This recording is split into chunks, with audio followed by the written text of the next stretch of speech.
Get some more.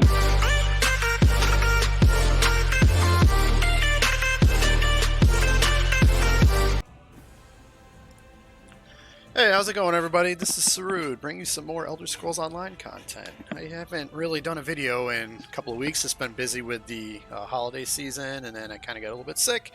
So I haven't really been playing too many games, but I feel better now, and I can get back into the swing of playing a little bit more games. I think this video I'm going to do as a couple of tips to start your characters off and to show you how to unlock some skill lines and stuff like that. So if you find this video helpful, as always, please like and subscribe here on YouTube and hit that little notification bell, because I will be trying to do more videos and it'll just let you know when they are available to watch. Also, I am going to be trying to stream a little bit more on Twitch. I haven't done that in quite some time either, but if you interested in watching that, just head on over to Twitch and smash that follow button over there, and I would really appreciate it. So without further ado, I guess the first tip I can say is if you plan on playing like PvE endgame stuff, you're going to need to make some characters. As you can see, I have 10 characters in total right now, and I have been leveling up their horse every day. So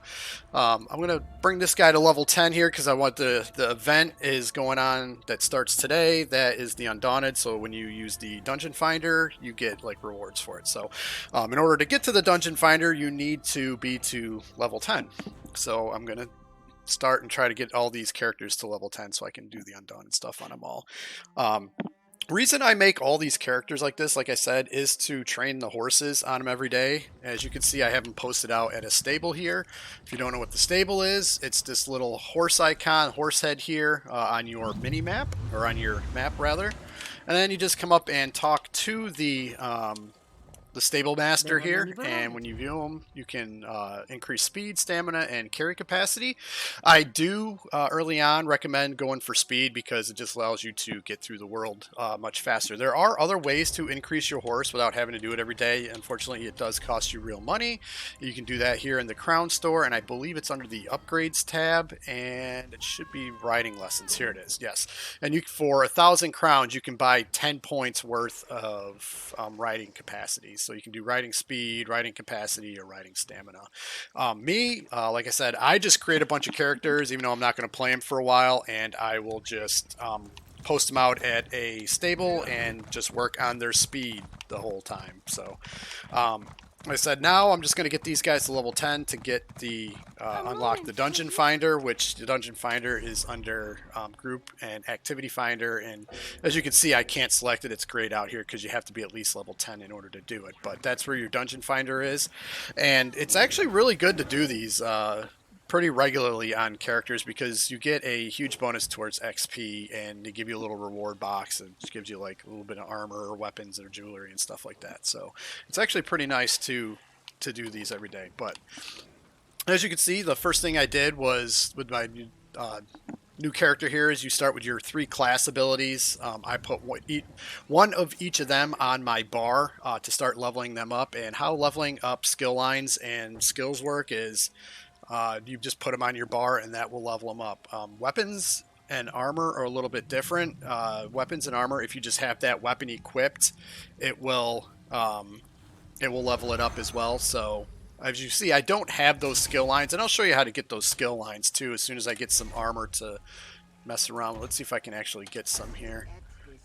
Didn't give me any armor. I did get a jerkin. Alright, so see, that's a light piece there. So in order to unlock the light armor skill line, I have to have 3 pieces of that particular armor equipped in order to get it. And same thing with weapons. In order to unlock weapons, you equip the weapon, you attack something, and it'll open up that skill line as always too.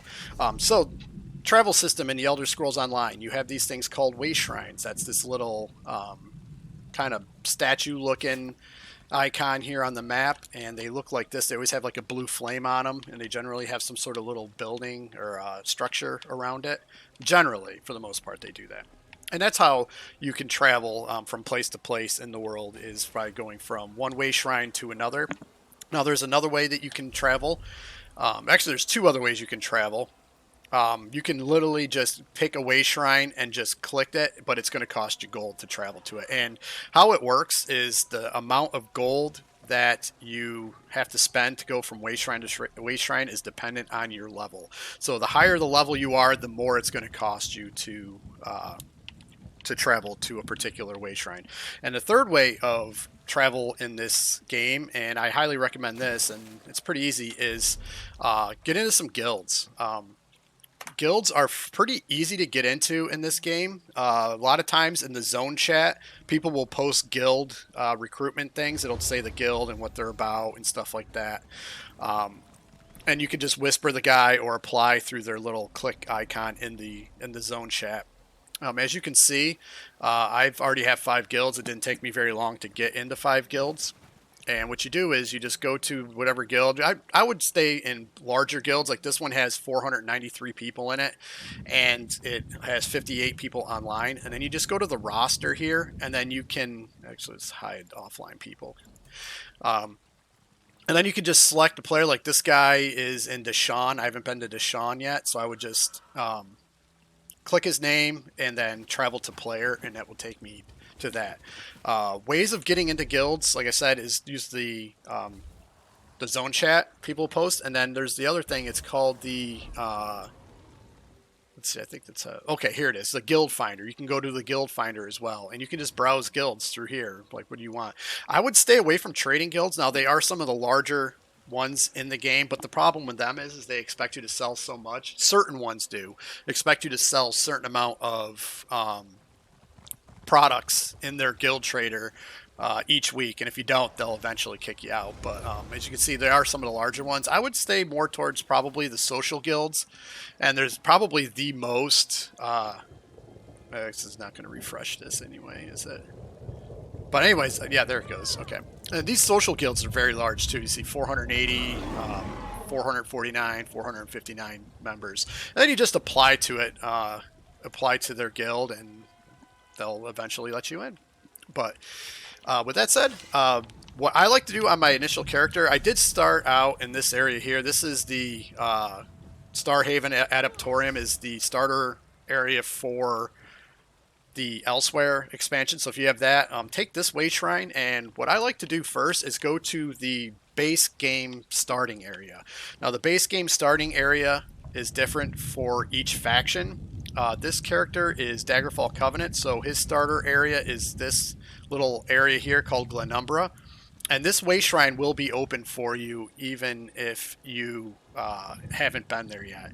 I don't think I've actually even been to Glenumbra with this character yet either. So, but if you are Eldmeri Dominion, you'll start out here in Auridon, and it's called Vocal Guard. And I actually have this Wayshrine here opened up. Actually, do they just give you all the base game? I guess they give you all the base game areas now. They used to not do that, but you just travel to these base games. This is the Ebonheart Pack side too, which is in Stone Falls, and Davin's Watch is the starter quest. So I'm going to travel to Daggerfall, and I like to do a couple of things in there. I like to get the Fighters Guild first and foremost. The Fighters Guild is the one that's the most important to pick up early, because Magicka and Stamina characters both need it. It's not just a stamina thing, because there are some passives in there that are really nice even for Magicka.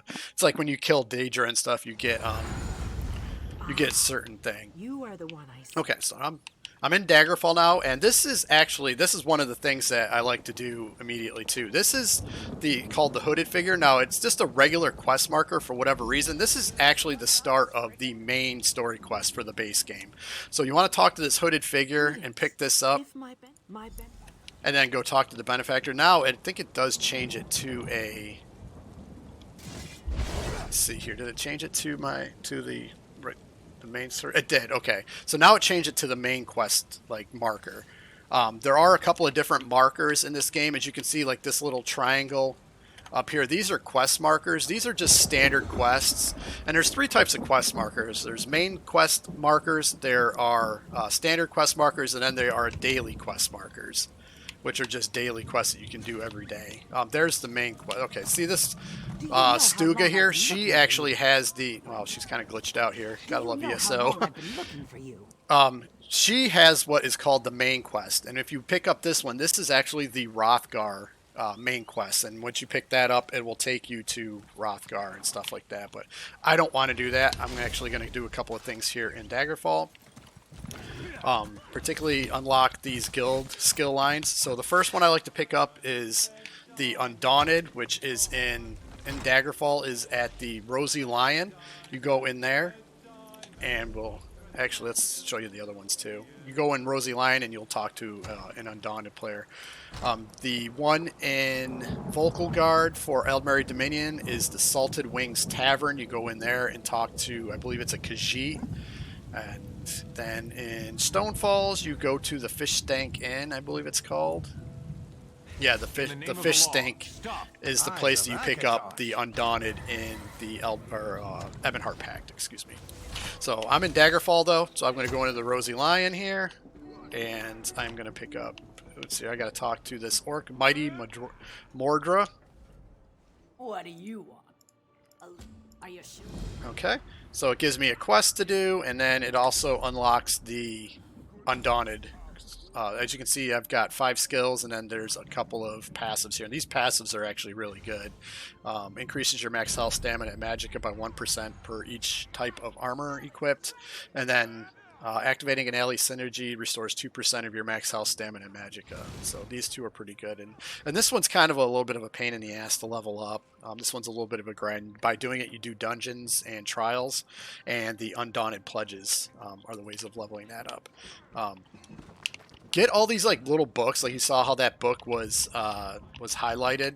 I highly recommend getting all those books. They will increase skills and show you stuff on the map and stuff like that. So let's go pick up the Fighters Guild and the Mages Guild. My character is really slow here. Did you come here for crafting certification? I did not come here for crafting certification, but thank you. And in Daggerfall, the Fighters Guild, you talk to Basile here. Welcome to the Fighters Guild. Ha. And I joined it, and it gives me the skill line. Fighters Guild under the guilds. Got it. I need to get some weapons, though, and armor to show you guys how to unlock the weapons and armor skill line, but that might be another video, maybe. I don't know. We'll see.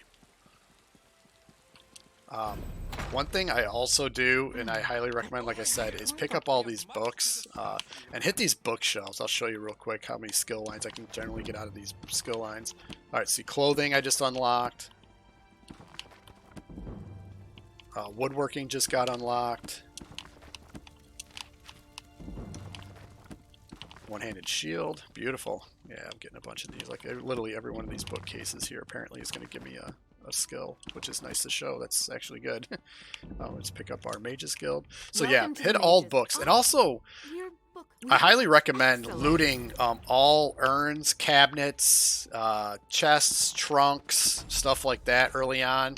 I got lucky and I got a purple Paraxis, and I was able to sell it for 1,000,000 gold on one of my guild traders. So always loot everything, really. You really do want to loot everything. Unless you don't, if you've got ESO plus, loot everything. If you don't have ESO plus, stay away from the barrels and sacks and stuff like that, because that just gives you like food items, and it will just flood out your inventory, so it's not really worth it. Okay, so I just got a bunch of bookcases. I unlocked the Mages Guild. As you can see, I actually, by picking up the bookcases, I unlocked the light armor and heavy armor, and the light and the heavy armor has 1 skill and then 5 passives in it. I'll let you read those. It's not really important. And actually, I unlocked 3 different weapons as well. The Destruction Staff, the bow, and the one-handed shield. And for each weapon, there are 1 ultimate, 5 skills, and then you have 5 passives as well for each of those. And crafting as well. Now, ways of getting the other weapons, like I said, you can equip that weapon, just go kill an enemy, and it will unlock it. For the medium armor, I'm just going to have to equip 3 pieces of medium armor, and then I'll have the medium armor line. And there are 3 types of armor: light, heavy, and medium. There's skills weapon skills. There's actually 6 different weapons. You can have one-handed shield, bow, destruction staff, restoration staff, two-handed like mauls and great swords, and then there is the dual wield, which is 2 one-handed weapons, which is more towards like DPS and stuff. Which this character actually gave me the 2 that I actually want the most, which is two-handed and dual wield, but that's okay. I can just go unlock those later. Ways of unlocking all of your crafting. There's 6. Is there 6 crafting? Yeah, there's 6 crafting things. You just go to the crafting station and just click on it. Like here's the alchemy one, and this should unlock alchemy. It does. See, it says skill line gained alchemy. And I'm just going to unlock all those.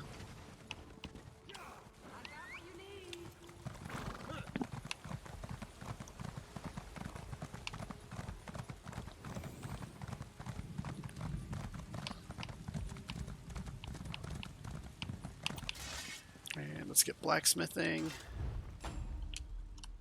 Do I have clothing? I think I have clothing already.